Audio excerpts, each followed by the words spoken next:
Reporters ইউনিটির ঘোষণা করবেন। সাংবাদিক দম্পতি সাগর সারোয়ার ও মেহেরুন রুনি হত্যাকাণ্ডের বিচারের দাবিতে কঠোর আন্দোলনের ঘোষণা দিয়েছে ঢাকা রিপোর্টার্স ইউনিটি।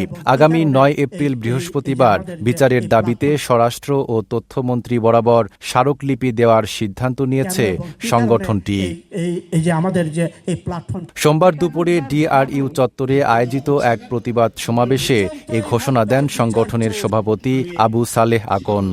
আমরা গঠনমূলকভাবে এবং বিনীতভাবে এই সরকারের কাছে আবেদন জানাবো, যদি আবার বিচারের বাণী নিভৃতে কাঁদে, দেখেন আজকে কিন্তু আমরা এই লাইনটা যোগ করেছি, তা আমরা আর কাঁদতে দেব না।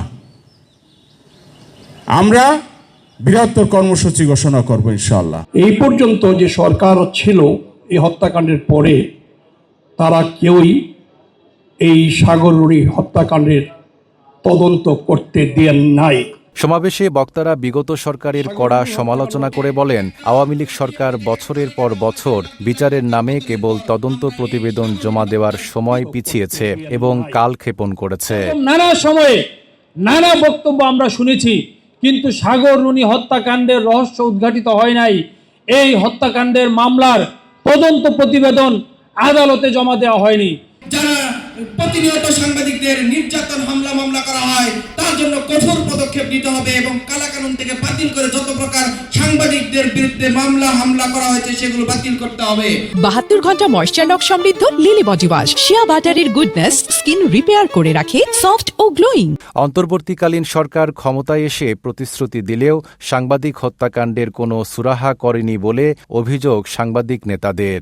অনেক বক্তব্য ডক্টর ইউনূস দেন, অনেক ভালো কথা তিনি বলেন এবং অনেকেই তাকে ফেরেশতার মতো জানেন, কিন্তু এই ফেরেশতার কাছ থেকে কিন্তু আমরা আসলে এই সাগর রুনির হত্যাকাণ্ডের কোনো বিচারের সুরাহা আমরা দেখতে পাইনি। আমাদের বিচারের দাবি নিয়ে মাঠে থাকতে হবে, বিচার নিয়ে আসতে হবে, নয়তো সাগর রুনি হত্যার 14 বছর পরে সাংবাদিককে হত্যা হয় নাই, হত্যা হয়েছে, বিচার কি হয়েছে? হয় নাই।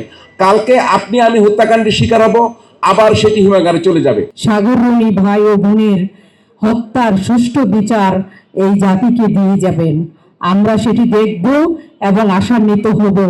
আমরা ভবিষ্যতে যাতে সাংবাদিকদের উপর এ ধরনের নৃশংস ঘটনা ঘটাতে না পারে, মানুষ যাতে একাধিকবার ভাবে যে না, হত্যার বিচার হয় এদেশে। 2012 সালের 11 ফেব্রুয়ারি মাছরাঙ্গা টেলিভিশনের বার্তা সম্পাদক সাগর সারোয়ার ও এটিএন বাংলার জ্যেষ্ঠ প্রতিবেদক মেহেরুন রুনিকে হত্যা করা হয়। হত্যার পর নিহত রুনির ভাই নওশের আলম রোমান শেরেবাংলা নগর থানায় একটি হত্যা মামলা করেন। সেই মামলার পর থেকে তদন্ত প্রতিবেদন জমা দেওয়ার তারিখ পিছিয়েছে 125 বারের মতো। সবশেষ চলতি মাসের 1 এপ্রিল তদন্ত প্রতিবেদন জমা দেওয়ার তারিখ থাকলেও সেটি পিছিয়ে নেওয়া হয়েছে 7 মে পর্যন্ত। হত্যাকাণ্ডের বিচারের বিষয়। নাইম আরাবি, ঢাকা পোস্ট।